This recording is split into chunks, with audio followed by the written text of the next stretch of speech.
Mega family వాడకం మామూలుగా ఉండదంటుంది star heroine Kajal. ఒకసారి మెగా కాంపౌండ్లో అడుగు పెడితే చాలు ఆటోమేటిక్గా ఒకరి తర్వాత మరొకరు చాలా పద్ధతిగా వాడుకుంటారు. ఈ వాడకం ముందు యంగ్ హీరోలు మొదలు పెడతారు, తరువాత ముదురువారు వాడతారు అంటుంది కాజల్.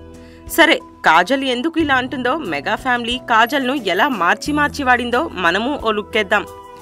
ముద్దుగుమ్మ కాజల్ చందమామ సినిమాలో నాగబాబుకి కూతురుగా నటించింది. తరువాత రామ్ చరణ్ మగధీర, నాయక్, గోవిందుడు అందరివాడేలే లో కాజల్ను బాగా వాడేసుకున్నారు. తరువాత ఈ అమ్మడును అల్లు అర్జున్ ఆర్య 2 ఎవడుతో ఒక మోస్తారుగా వాడుకున్నారు. తరువాత వంతు పవర్ స్టార్ పవన్ కళ్యాణ్కి వచ్చింది. పవన్ కూడా కాజల్ను సర్దార్ గబ్బర్ సింగ్ కోసం బన్నీ కంటే ఇంకాస్త తక్కువగా వాడుకున్నారు. ఫైనల్గా ఇప్పుడు మెగా ఫ్యామిలీ బాస్ మన మెగాస్టార్ వంతు వచ్చింది.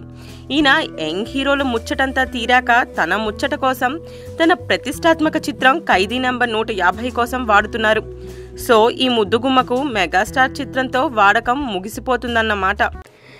మరిన్ని ఫ్రెష్ ఫిలిం అప్డేట్స్ కోసం మా ఆరెంజ్ ఫిలిం న్యూస్ ఛానల్ని సబ్స్క్రైబ్ చేసుకోవడం మర్చిపోకండి.